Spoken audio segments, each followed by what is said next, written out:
전능하신 하나님 아버지 감사를 드립니다. 오늘도 이 시간 엄마 학교로 우리가 함께 모였습니다. 정말 우리 후대들에게 기도를 가르치고 정말 말씀을 먹이는, 그래서 우리 후대들의 삶 속에 하나님이 함께 하시는 임마누엘의 증거가 넘쳐 증인으로서는 그러한 후대를 양육하는 우리 어미들이 될 수 있도록 축복하여 주옵소서. 이 시간도 하나님께서 성령으로 충만하게 역사해 주옵시며, 또 우리가 성경을 알아감으로써 우리의 믿음이 자라가고 뿌리가 내려 열매 맺는 그런 복된 인생 되게 하여 주옵소서. 예수 그리스도의 이름으로 기도합니다. 아멘.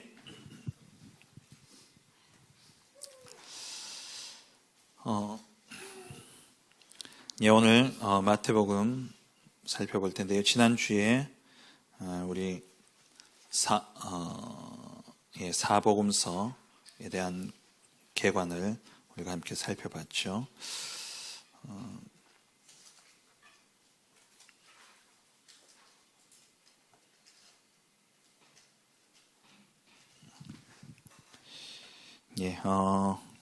오늘은 이제 마태복음을 볼 텐데요. 이 마태복음은 대상이 누구였다 그랬죠? 유대인.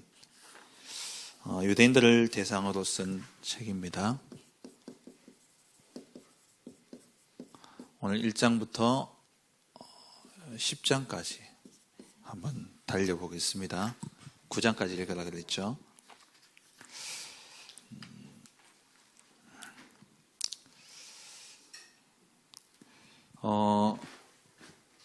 이 마태복음은 유대인을 대상으로 썼어요. 그럼 유대인에게 주고자 하는 메시지가 뭘까요? 이들이 그토록 기다려왔던 그 메시아가 곧 예수다, 이것을 이야기하고 있고요. 그리고 이 마태복음은 유대인을 향해서 썼는데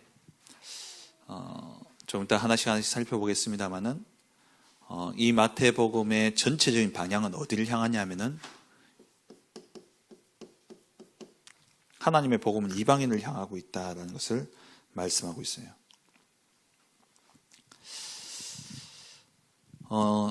족보에 보면은 그 여자 5명이 나오잖아요. 마리아는 빼고 그러면 여자가 4명인데 이 여자 4명 가운데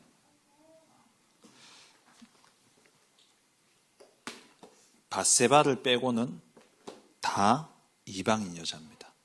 그러니까 이 족보에 여자의 이름이 기록되어진 것도 참 드문 일이고, 그것도 유대인들의 대상으로 썼는데, 이 마태복음이 유대인을 대상으로 쓰는데도 불구하고 유대 사회는 모계를 인정하지 않죠.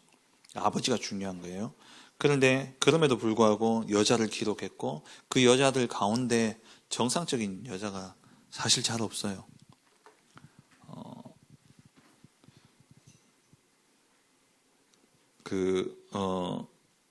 이 밧세바를 제외한 3명은 전부 이방인이었고, 그리고 또 룻을 제외하고는 다 불륜을 저지른 여자들이에요. 그런데 이게 기록이 되어져 있다는 거죠. 그러니까 이 복음은 유대인만을 위한 복음이 아니고 이방인을 향한 복음이면서, 그리고 특권 계층을 위한 복음이 아니라 정말 저 낮은 자, 죄인들을 향해서 주어진 복음이라는 것을 말씀하고 있는 겁니다. 그래서 마태복음 처음 족보부터 시작해가지고 이방인을 향해서 이야기하고 있죠. 이방인을 언급하고 있고, 마태복음 28장 제일 끝에는 뭐라고 되어 있습니까? 모든 민족으로 가라 말씀하고 있죠. 그리고 이 마태복음은 예수님과 모세를 비교하고 있어요. 왜냐하면은 유대교의 시작이 모세로부터 시작되어졌지 않나요? 그래서 모세보다 우월하신 그리스도를 이야기하고 있습니다. 히브리서도 똑같아요. 히브리서도 히브리인들 대상으로 썼잖아요. 쓰인 받은 그 편지인데, 거기도 그리스도를 이야기할 때에 그 히브리서 전체 주제는 뭐냐면 우월하신 그리스도입니다. 모세보다 우월하신 그리스도, 1장에는 천사보다 우월하신 그리스도, 그 뒤에 모세보다 우월하신 그리스도, 그리고 제사장보다도 우월하신 그리스도, 대제사장보다 우월하신 그리스도.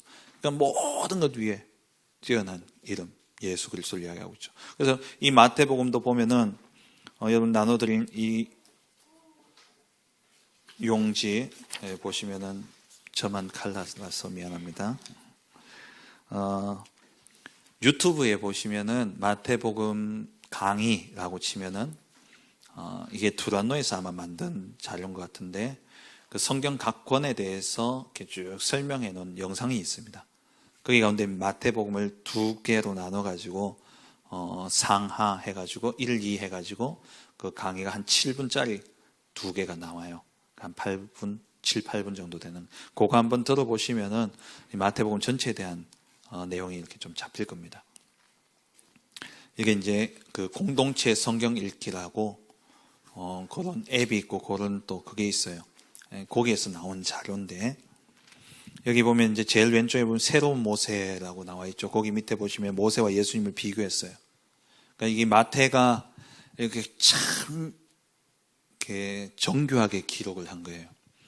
모세의 생애와 그 이스라엘 그 유대교의 시작이었던 모세와 정말 참 복음 메시아로 오신 그리스도의 시작과 비교해 가지고 이렇게 썼는데 모세는 출애굽했잖아요.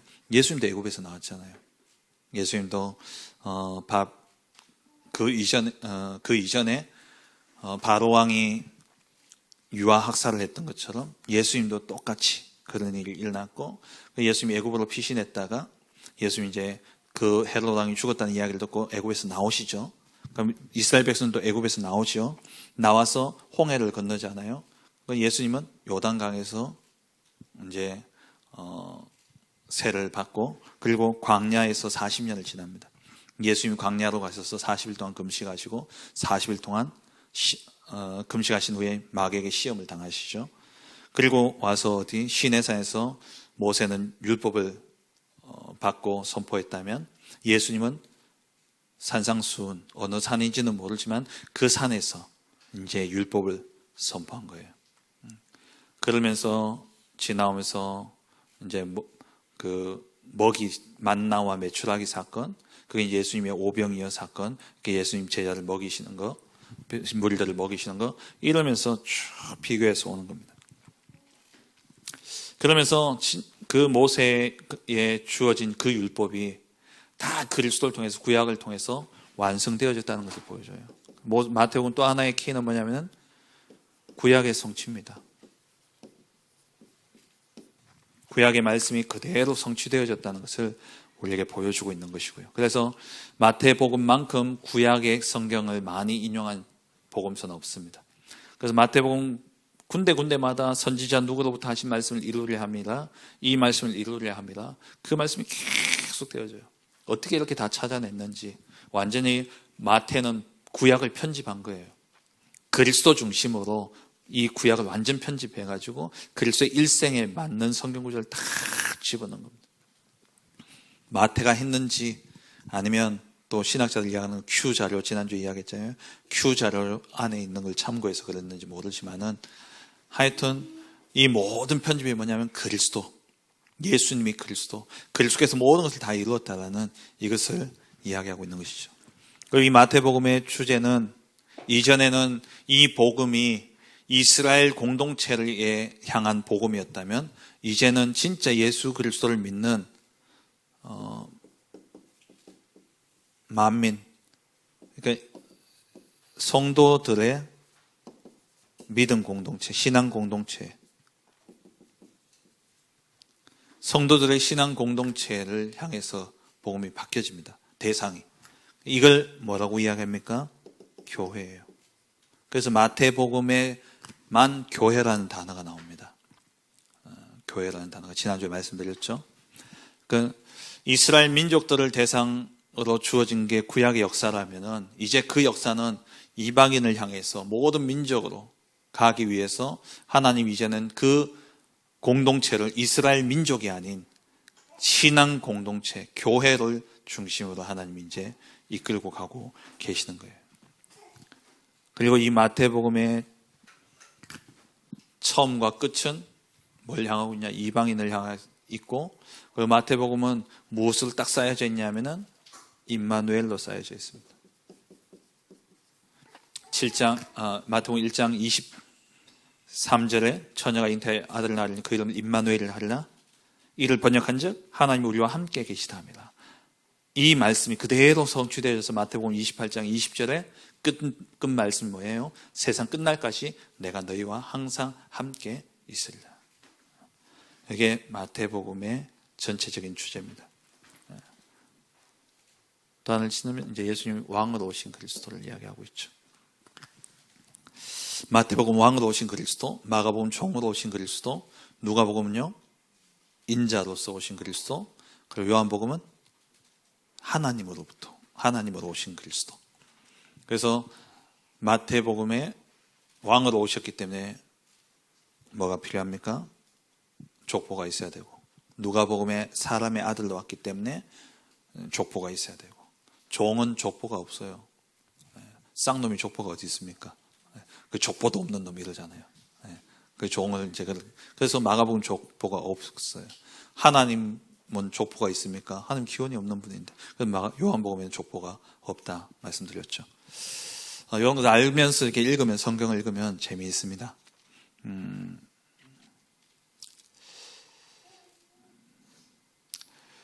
그리스도를 그토록 기다려왔지만 그리스도가 오셨음에도 불구하고 이들은 그리스도를 배척했죠.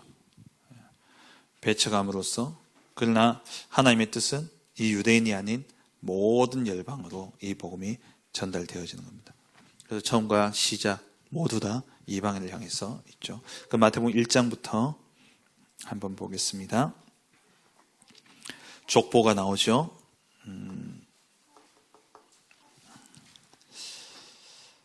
유대인들을 향해서, 유대인의 족보기 때문에 유대인의 그 민족의 시작이 되어진 아브라함부터 시작이 되어지고요.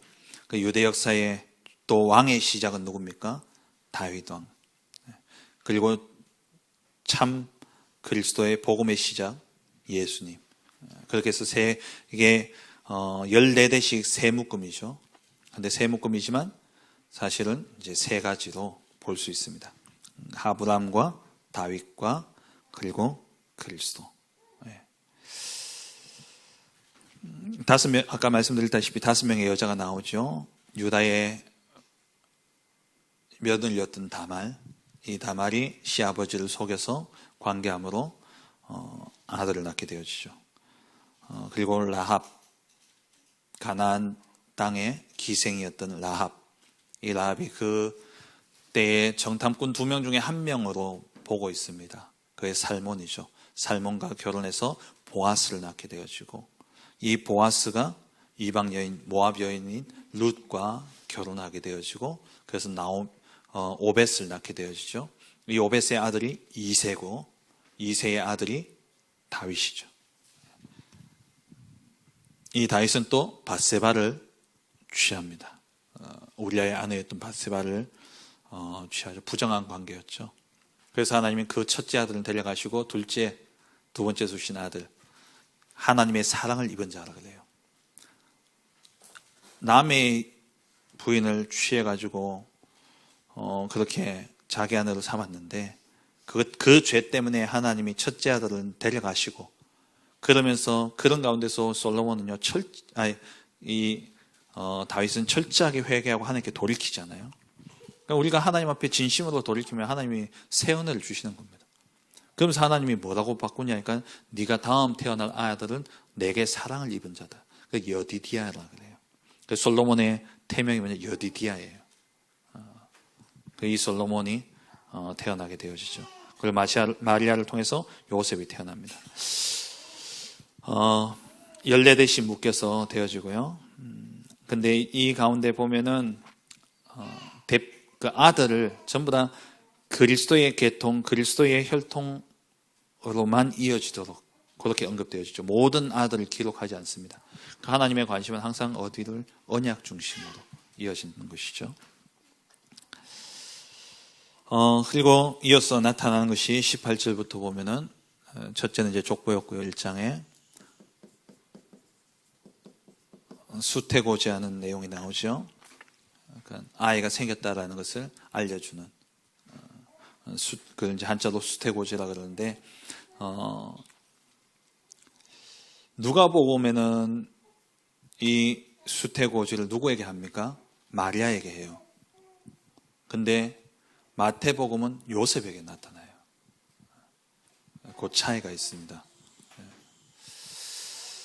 요셉에게 하나님이 나타나셔서 아들을 낳을 텐데 그 이름을 예수라 해라, 또 임마누엘라 하라 이야기하시죠.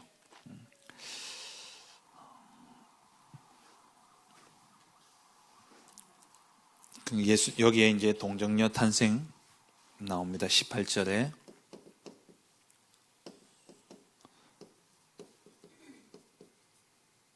동정녀 마리아의 몸에 성령으로 잉태되었어요.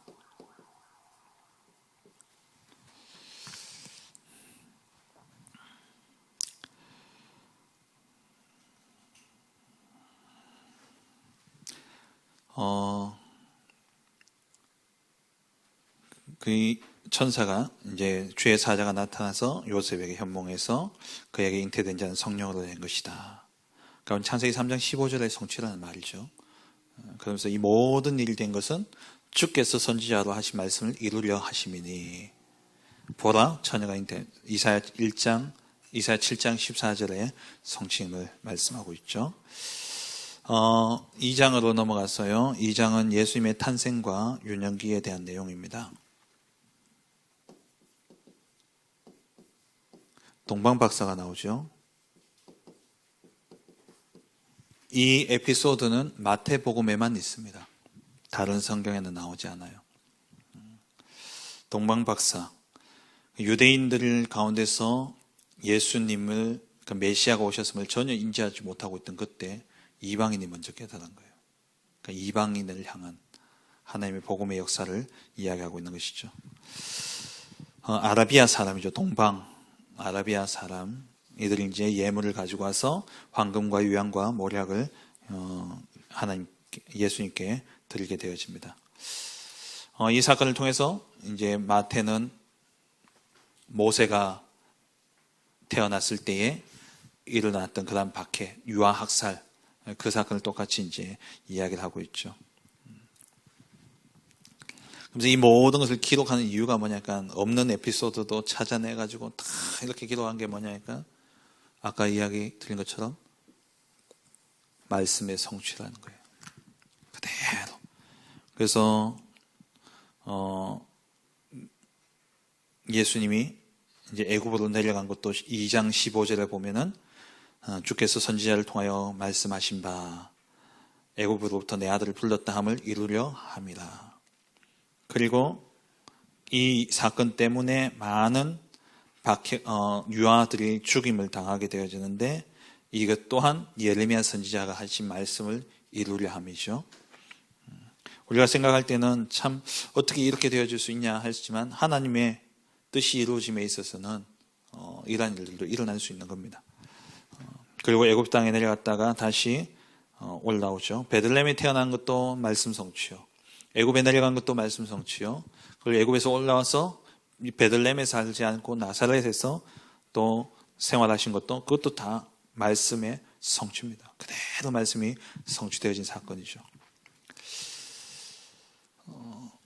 그리고 이제 3장에 가서 세례 요한과 세례에 대해서 나옵니다.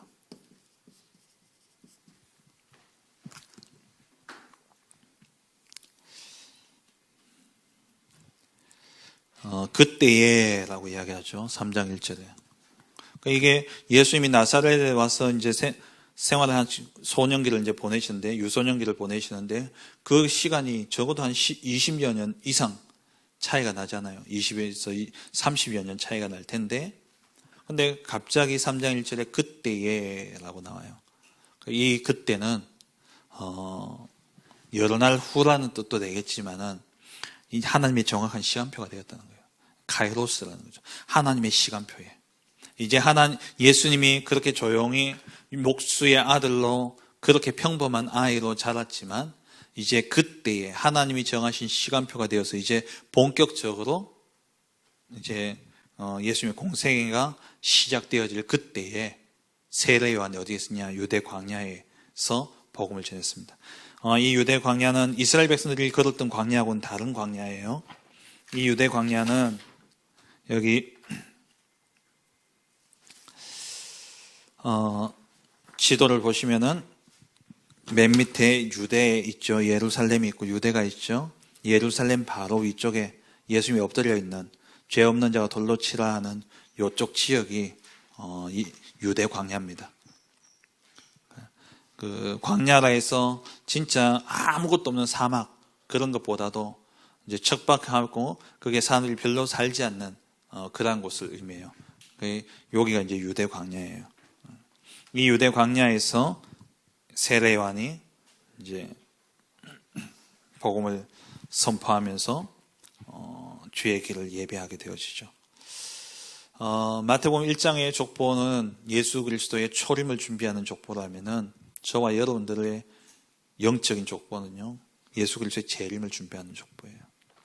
그래서 우리가 너무 의미 있죠. 혈통을 통해서 오신 그리스도가 이제 재림주로 오실 때는 혈통이 아니라 언약의 계보를 이어서 오시는 거예요. 언약 잡은 저와 여러분들 통해서.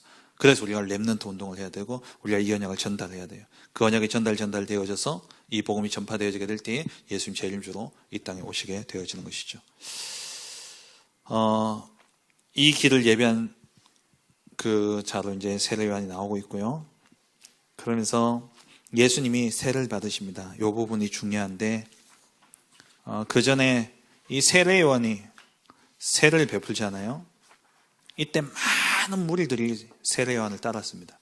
그런데 따랐던 그 대부분의 사람들은 어떤 사람들이었을까요? 가난한 자들, 약한 자들, 없는 자들. 왜냐하면 돈으로 희생제물을 살 수 있는 여유가 없는 자들. 그러니까 이 당시에 속국되어졌던 시대이기 때문에 경제적으로 많이 궁핍하던 시대였죠. 아직도 성전에서는 희생 제사가 드려지고 있었습니다. 그러니까 성전 안에서 재물을 사고 팔고 또 동전을 바꾸고 그런 장사가 이루어질 수 있던 것은 그만큼 많은 제사들이 드려졌어요. 아직까지도. 그런데 이 세례 요한의 죄사함은 회개는 아주 쉬웠잖아요. 나와서 물에 갔다 나오는 것.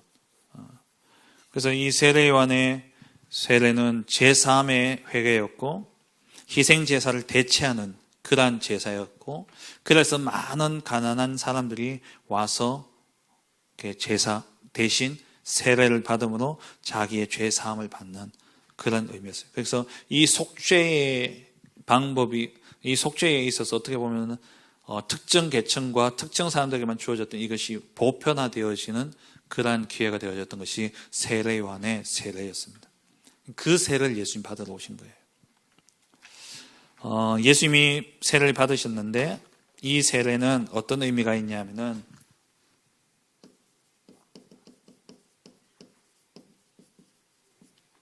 예수님이 받으신 세례는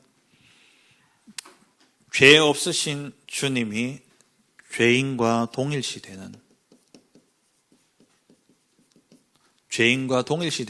그 사건이 세례식입니다. 그러니까 세례를 받음으로써 예수님이 모든 인류의 죄를 전가받은 시간이에요.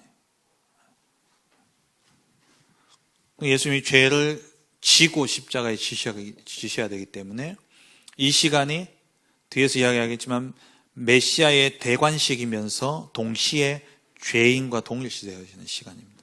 그래서 고린도후서 5장 21절에 보면은 죄를 알지도 못하신 이를 우리 대신 죄로 삼으셨다라고 말씀하시죠. 예수님이 죄인 되어진. 그래서 빌립보서 2장 6절 8절 그는 하나님의 본체시나 하나님과 동등됨을 취할 것으로 여기지 아니하시고 자기를 비워 종의 형체를 가지사 죽기까지 복종하셨다. 종의 형체를 가지사 죄인으로 서신 거예요. 그리고 이 세례는 곧 예수님의 사역을 의미합니다. 죽으심과 부활을 의미하죠.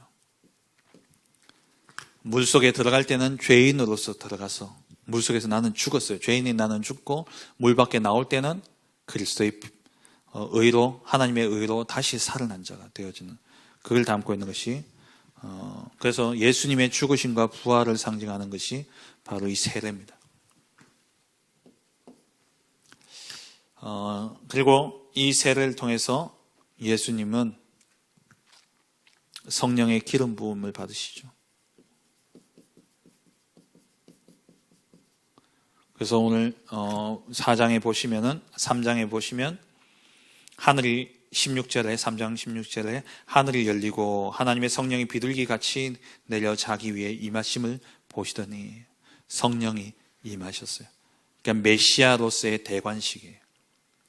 이제 왕으로서의 면류관을 쓰는 그러한 이제 본격적인 공생의 시작 전에 이제 그리스도의 사역을 시작함으로써 이제 하나님 앞에 임명받는 시간이, 그게 세례 시기였어요. 그러니까 많은 의미가 담겨져 있죠. 그리고 3장 15절에 이제 허락하라 우리가 이와 같이 하여 모든 의를 이루는 것이 합당하니라. 모든 의를 이루는 것. 이 세례는 모든 의를 이루는 것. 그래서 예수님이 나는 율법을 폐하러 온 게 아니다. 율법을 지키는 것도 아니에요. 우리 주님이 오신 것은 율법을 완성하러 오신 거죠. 율법 완성자가 되신 겁니다.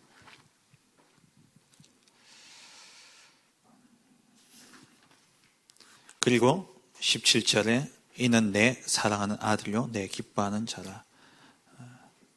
이제 완전한 신성과 인성을 가지신 그리스도로 이제 준비되시고 이제 시작되어지는 거예요. 사역이 이제 시작되어지는 겁니다. 그래서 마태복음 4장에 그때에 또 나오죠. 성령에게 이끌려 마귀에게 시험을 받으러 광야로 가셨고 40일 밤낮으로 금식한 후에 이제 마귀의 시험을 받게 되어집니다. 네가 하나님의 아들이거든. 이 마귀가 하는 그 시험은 똑같아요. 창세기 3장, 6장, 11장이에요. 그리고 요한 1서에 나오는 것처럼 안목의 정욕, 육신의 정욕, 이생의 자랑. 똑같습니다. 항상 안목의 정욕, 보이는 것으로. 그래서 성전 꼭대기에 올라가 천하 만국을 보여주고 그 영광을 보여주면서 이야기하죠. 그리고 육신의 정욕, 돌을 떡으로 만들어 먹어라. 이생의 자랑, 명예죠. 네가 하나님의 아들이거든. 네가 하나님의 아들이거든. 뛰어내려라. 명예. 창세기 3장에 나, 창세기 6장에 육신, 창세기 11장에 성공, 자랑. 사단이 항상 공격하는 포인트입니다. 우리가 이 포인트를 안다면 속지 않겠죠. 늘 똑같아요. 근데 이 마귀를 이기는 것은 말씀으로. 예수님도 똑같이 말씀으로 이기셨어요. 이제부터 여러분 보셔야 될 것은 예수님하고 볼 게 아니라 예수님에서 물론 메시아 그리스도시지만 지금은 인간으로 오셔서 인간으로 살아가고 계신 거예요.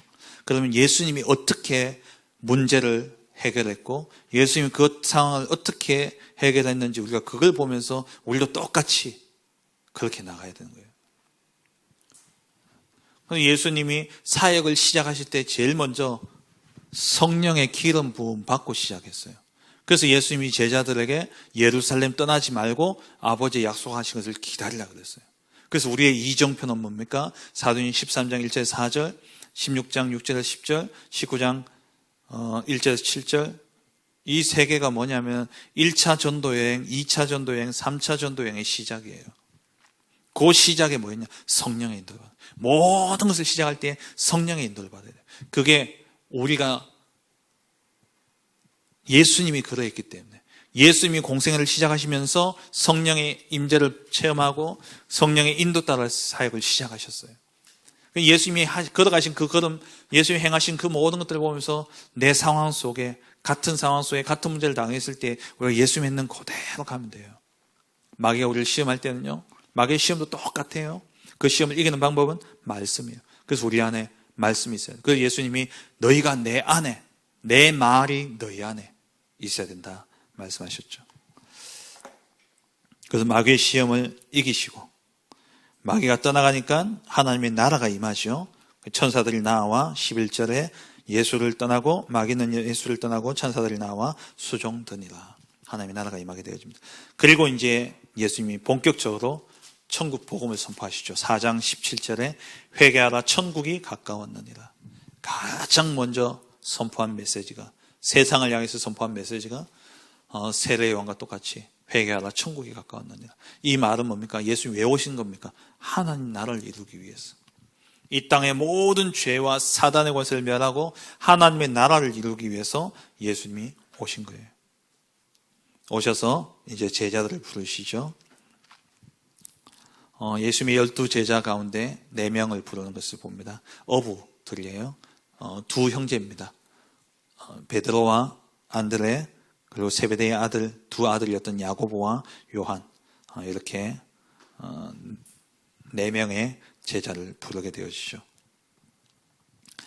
그리고 예수님이 이제 갈릴리를 다니시면서 회당에서 가르치고 천국 복음을 전파하시고, 그리고 모든 약한 것을 고치시고, 그 소문이 수리아에까지 퍼지게 되어집니다. 갈릴리 위쪽이 수리아 지역이에요. 시리아죠, 지금의 시리아. 그 지역에까지 소문이 나게 되어지고, 그리고 갈릴리와 데가볼리, 여기 데가볼리 나오죠. 지도 보시면요. 갈릴리, 데가볼리, 예루살렘, 그리고 유대와, 그리고 요단강 건너편 베레아까지 이 복음이 베다니, 베레아까지 이 복음이 전파되어집니다. 이제 마태복음 5장부터 7장까지는 이제 산상수훈이죠. 이건 새 율법의 선포입니다. 새 율법의 선포예요. 시내산에서의 율법, 이제 그것을 넘어서서 이제 하나님의 나라, 이루어질 그 하나님 나라를 바라보고 선포하신 새 율법의 선포입니다. 그래서 복 있는 자는 어떤 사람이냐? 심령이 가난한 자 복이 있고, 애통하는 자 복이 있고, 유대인들이 가지고 있던 그 모든 관념을 거꾸로 하는 거예요. 예수님의 사역은 거꾸로 하는 사역이었어요. 바꾸는 사역이었죠. 완전히 인식을 바꿨어요. 유대인들의 복은 아프지 않고, 유대인들은 돈이 많고, 그게 복이라 생각했어요. 물질이 복이라 생각해요. 그래서 지금도 유대인은 세계 경제의 3분의 1을 장악하고 있죠. 그런데 주님은 가난한 자가 복이 있대요. 애통하는 자, 우는 자가 어떻게 복이 있습니까? 눈물이 없어야지. 그리고 온유한 자. 이 온유하다라는 것은 따뜻하다 이 말인데, 원어의 뜻은 뭐냐면은 그냥 부드럽다가 아니라 주인의 손에 길들여져 있는 거예요. 말이 주인의 손에 길들여져 가지고 유순해진 그거예요. 하나님의 말씀이 철저하게 순종하고 복종하는 사람, 그 사람이 복이 있다는 말이죠. 의에 줄이고 목이 마른 자. 의에 줄이다는 것은 의를 그만큼 갈급해 한다는 거예요. 그 말은 뭡니까? 내가 죄인임을 깨닫는 거예요. 유대인 바리새인들은 자기들 죄인이라 생각 안 했어요. 자기들은 의롭다 생각했지. 의에 줄이고 목 마른 자가 복이 있고, 그리고 긍휼히 여기는 자. 정말 죄인들을 바라보면서 긍휼히 여길 수 있는, 외식함으로써 동전을 던져줌으로써 자기의 의를 드러내기 위한 그런 바리새인들의 모습이 아니라, 정말 심정에서부터 이 긍휼히 여긴다는 이 말은 창자가 끊어지듯이 아파한다는 거예요. 그 정도로 공감한다는 겁니다. 그렇게 그들의 아픔을, 가난한 자, 약한 자, 병든 자를 품는 그런 자가 복이 있다는 거예요. 그리고 마음이 청결한 자, 복이 있고요. 깨끗한 자란 말이죠. 외식하지 않는 자, 그리고 화평케 하는 자, 어디를 가든지 살리는 자를 이야기합니다. 그리고 의를 위하여 핍박받는 자, 이러한 사람이 복이 있다. 8가지 복에 대해서 말씀하시죠. 그래서 우리는 세상의 소금이고 세상의 빛이다 말씀하시면서 17절 이후부터 5장 마지막까지는 율법을 예수님이 재해석을 하십니다. 율법을 재해석하시게 되는데, 이 율법은 예수님이 그전에는 율법은 지켜야 되는 거였어요. 그런데 이 율법에 대한 예수님 재해석을 하시면 율법에 대한 반론을 이야기하시는 겁니다. 그래서 21절부터 26절까지는 이제 노함으로써 살인에 대해서 이야기하죠. 살인에 대한 원래 율법은 살인하지 말라. 그런데 이 예수님은 살인 자체가 큰 죄지만은 살인이 일어날 수밖에 없는 원인이 마음에서 시작되어진다는 거예요. 그래서 마음과 생각까지도 예수님은 죄로 규정하신 겁니다. 우리가 자꾸 죽이고 싶다 이러다 보면요, 그게 생각이 잡혀버리면 그런 일이 일어나게 되어지는 거죠.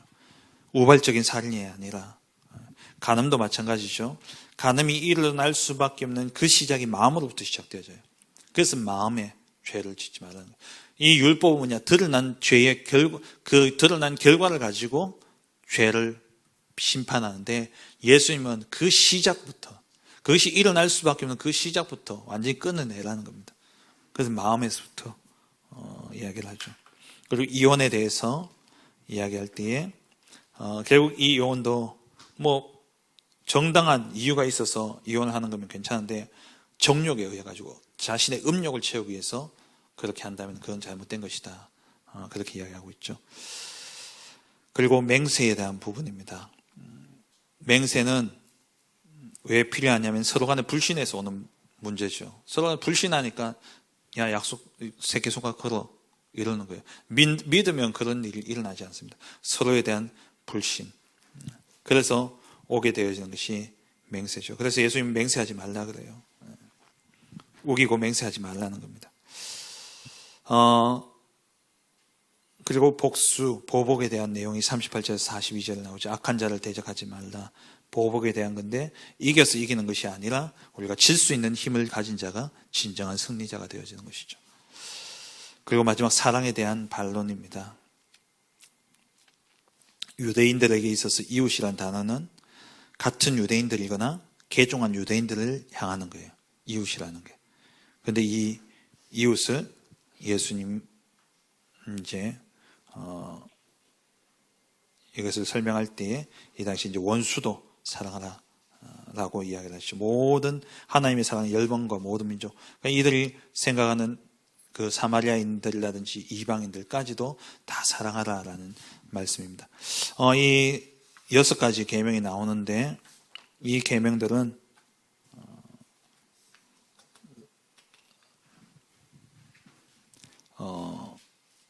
그 율법하고 똑같아요. 1계명부터 4계명까지는 하나님을 향한 거고, 그리고 5계명부터 10계명까지는 사람에게 대한 부분들이죠.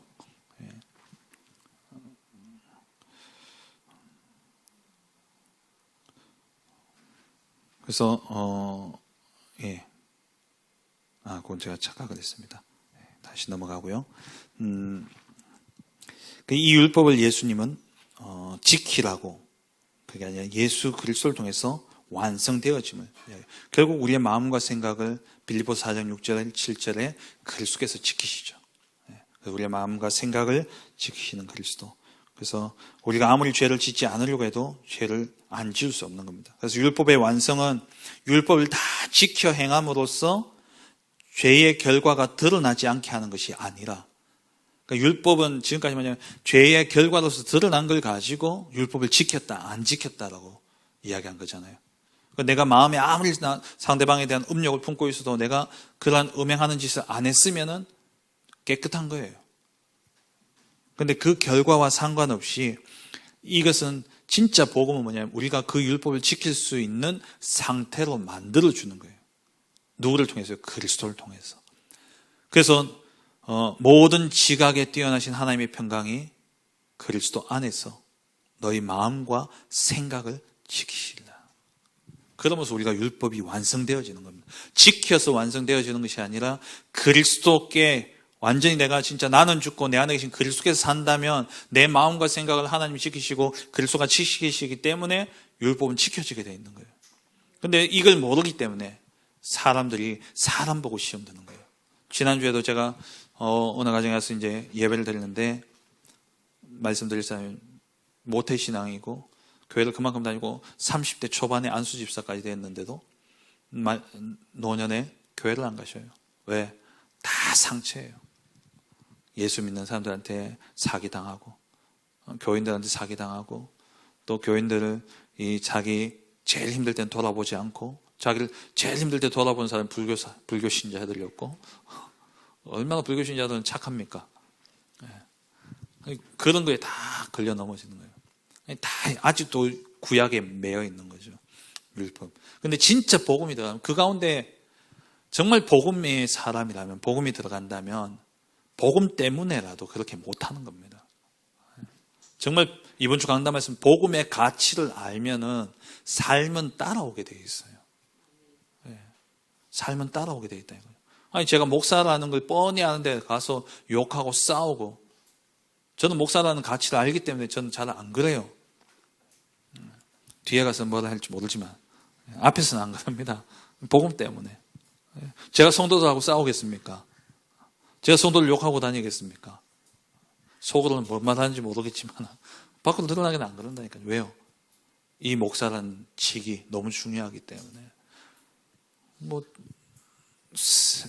그러잖아요. 명품인지 가짜인지 아는 방법.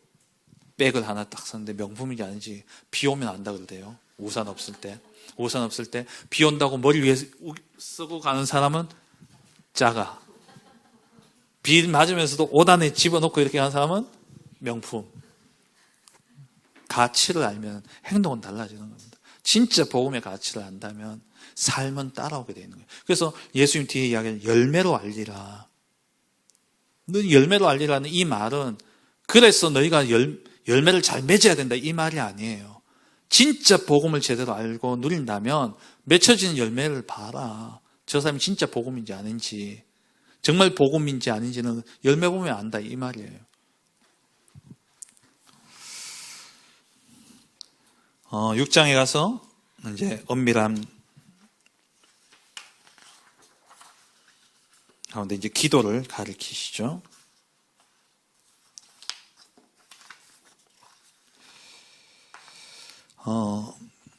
하나님 나라의 백성으로서 하나님 앞에 기도해야 될 올바른 기도에 대해서 6장에 가르치고 있고요. 그러면서 6장 19절에 먼저 해야 될 것들 이야기를 하고 있죠. 정말 이 땅에 썩어질 것을 두고 거기에 쌓아두지 말고 영원한 것을 바라봐라. 그래서 먼저 그의 나라와 그의 의를 구하라. 그 말씀하고 있습니다. 7장에 가서는 비판하지 마라. 왜 비판하지 말아야 됩니까? 우리가 비판할 자격이 안 돼요. 왜? 나도 죄인이기 때문에.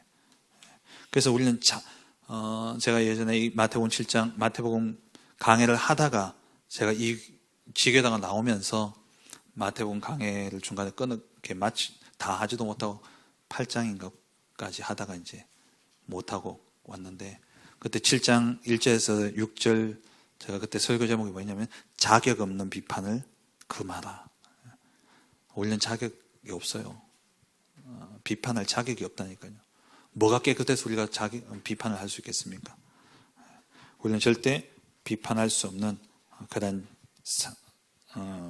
자격 없는 자들이라는 거죠. 그리고 7절부터 이제 구하라. 요 말씀이 누가복음 11장의 말씀과 똑같은 말씀이죠. 구하라, 찾으라, 두드리라. 이거 우리 얼마나 많이 옛날에 외우면서 막 뭐든지 돈 필요하면 돈 구해라, 건강 필요하면 건강 구해라.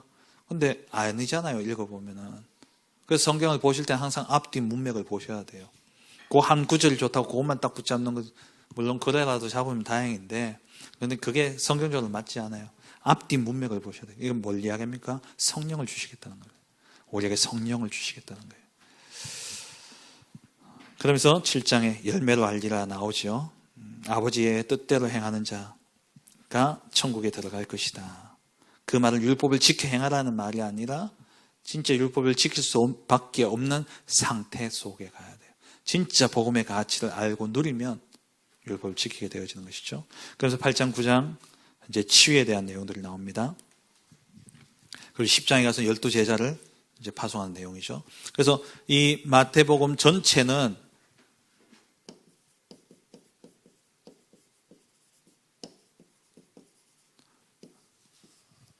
하늘나라 천국에 대해서 이야기하고 있습니다. 그러니까 마태는 이 유대인들은 하나님의 이름을 함부로 부르지 않잖아요. 그래서 하나님의 나라라는 단어는 마태복음에 안 나와요. 마태는 하늘나라, 천국 이렇게 표현을 합니다. 그래서 마태의 표현을 따라서 이것은 하나님 나라에 대해서 마태복음은 이야기하고 있습니다. 그래서 왕으로 오신 그리스도, 하나님 나라의 왕으로 그리스도가 오셨잖아요. 마지막 마태복음 28장 끝은 뭡니까? 이 하나님 나라가 완성되어지기 위해서 모든 민족에게 이 복음을 전파하라고 이야기를 하고 있죠. 그러면 이 마태복음 이제 왕으로서 마태복음 3장의 세를 받음으로 왕으로서 관을 쓰시고 이제 왕으로서 사역을 시작하시는데 대적을 이기시고 마태복음 4장에 그리고 이제 이 하나님의 나라의 백성들을 향해서 백성들을 이제 삼으시는데 제자들부터 시작해서 이제 백성들을 삼으시잖아요. 그러면서 마태복음 4장에 보면 제자를 부르고 뭐 갈릴리 온데 복음 전하니까 많은 사람들이 몰려들었다 그러죠. 하나님의 백성들이 이제 몰려들었으니까 그들을 향해서 너희가 하나님의 백성이면 하나님 나라의 백성이면 이렇게 살아라 하고 5장에서 7장까지 하나님 나라의 백성으로 살아야 될 삶에 대한 그러한 주권을 율법을 선포하시고 그리고 8장 9장은 앞으로 이루어질 하나님의 나라는 이렇다. 병든 자가 없다는 거예요. 고통당하는 자가 없다는 겁니다. 눈물 없고 애통함이 없고 아픔이 없는 곳, 그게 하나님의 나라입니다. 그렇다면 이제 너희가 하나님 나라의 백성으로서 뭐 해야 되냐? 10장에 하나님 나라의 복음을 전파하고 이 하나님 나라를 확장해가는 그 일을 위해서 너희가 이제 나아가라. 그러면서 이제 마태복음 10장에 12제자를 2명씩 쫙 지어가지고 현장으로 보내는 그런 내용이 10장에 나오죠. 그리고 11장부터 보면은 이제 예수님 본격적인 사역이 시작되어지면서 이 11장부터 조금 개괄적으로 이야기하면요. 예수님에 대한 반응이 나와요. 11장에서 세례 요한. 분명히 메시아로 오셨는데 메시아 맞나? 의심하는 자가 있죠. 그리고 이게 반대편 저건 메시아 아니야 하고 반대하는 사람이 있어요. 그게 12장에 이제 예수님과 이 바리새인들과 그 반대하는 사람들과의 분쟁이 나오잖아요. 그리고 예수님을 적극적으로 따르는 사람들과 예수님이 맞나? 그리스도가 맞나? 의심하는 자들과 그리고 완전히 반대하는 자들. 이것을 가지고 예수님이 13장에 가서 씨앗 비유를 하잖아요. 씨가 좋은 땅에 떨어지는, 그러니까 완전히 받아들이는 사람. 맞나? 안 맞나? 이제 이거 가시밭, 뭐 길가밭, 뭐 이러면서 비유를 하시죠. 그래서 13장은 무슨 비유냐? 천국에 대한 비유입니다. 하나님 나라에 대한 비유. 그리고 이제 14장 이 뒤에 이제 쭉 해서 내용이 나오죠. 그래서 14장부터 20장까지는 이제 그리스도에 대한 그러니까 그 교정시키는 거예요. 그리스도가 누군지를 모르는 제대로 알지 못하는 이들에게 진짜 그리스도가 누구냐. 그리고 정말 오직 그리스도만 남아야 된다.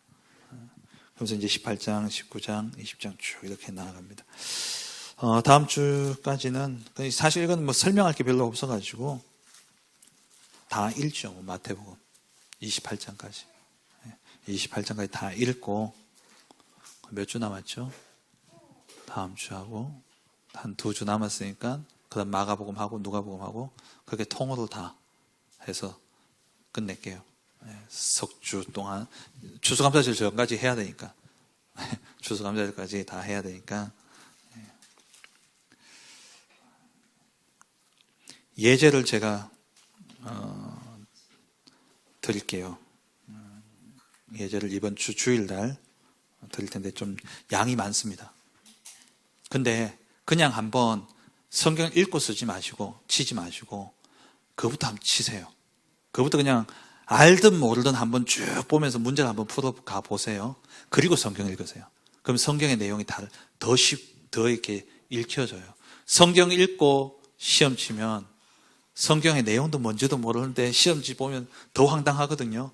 어차피 황당할 거 시험지부터 보고 황당함을 가지고 성경을 읽으면 답이라도 찾을 수 있어요. 제가 대학원 다닐 때, 대학원 준비할 때 시험 공부도 그렇게 했거든요. 아니 갑자기 제가 우리 한창 2단 바람 불 때 제가 군대 갔다 오고 나니까 2단이 되어 있더라고요. 그래서 이제 신대원을 갈 수 있는 상황이 아니라 왜 이단이기 때문에 추천을 받을 데가 없어가지고. 그래 있는데 어떤 목사님이 어떻게 아시고 저를 추천해 주겠다 해가지고 갑자기 공부해봐라 하는 거예요. 시험 몇 달 남냐? 석 달 남았어요. 그때 제가 성경 65 언제 다 읽고 공부합니까? 그래가지고 문제집 갔다가 장신대, 총신대, 감신대, 뭐 큰 메이저급 신학교 기출 문제집 다 갔다가 일단 문제집부터 본 거예요. 막 다 풀었어요.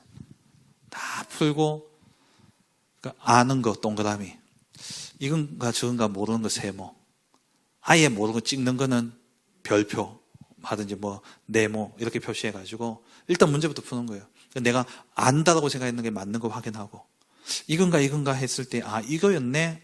그 머릿속에 쏙 들어오거든요. 그리고 또 아예 모르는 거는 또 성경 찾아보고 그렇게 하는데 이게 시험에도 도움이 많이 되었지만 성경을 짧은 시간에 제 머릿속에 넣는데 아주 좋은 그게였어요. 그래서 문제가 좀 많습니다. 좀 많은데 그래도 여러분 한번 틈틈이 한번 이렇게 한번 풀어보시고 그리고 성경을 또 같이 읽어 나가시면은 더 빨리 성경을 읽게 되고 더 이해가 쉽게 될 거예요. 그런 의미에서 제가 성경고사를 한번 치자는 거고, 여러분들에게 미리 말씀드립니다만은 성경고사라가 자 앉으세요가 시간 정해놓고 치세요 이렇게 안 하고 그날 그냥 시험지 나눠드릴 거예요. 아침에 오시면 그날 그냥 천천히 그냥 오픈 테스트 겸 성경 찾아보면서 이렇게 쭉 애들하고 같이 이제 이 문제 이거 성경 어디에 있을까 한번 찾아보자 이런 식으로 하면서 아이들도 이제 성경을 조금 찾는데 그게 되어지고, 읽는 데 목적이지 시험 치는 게 목적이 아니기 때문에 그렇게 할 계획입니다. 그렇게 하고는 저녁에 같이 나가서 그냥 식사하고 그렇게 하려고 계획을 하고 있거든요. 그래서 성경하고 좀 많이 이번에 친해지는 그런 시간이 되어지길 바랍니다.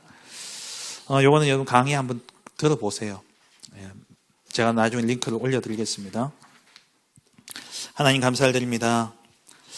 이 땅의 모든 죄와 저주와 재앙의 문제를 해결하고자 예수님이 그리스도로 오셔서 십자가에 죽으시고 부활하심으로 우리의 모든 죄를 사하시고 하나님의 자녀 삼아주시며 하나님 나라의 백성으로 삼아주심을 감사합니다.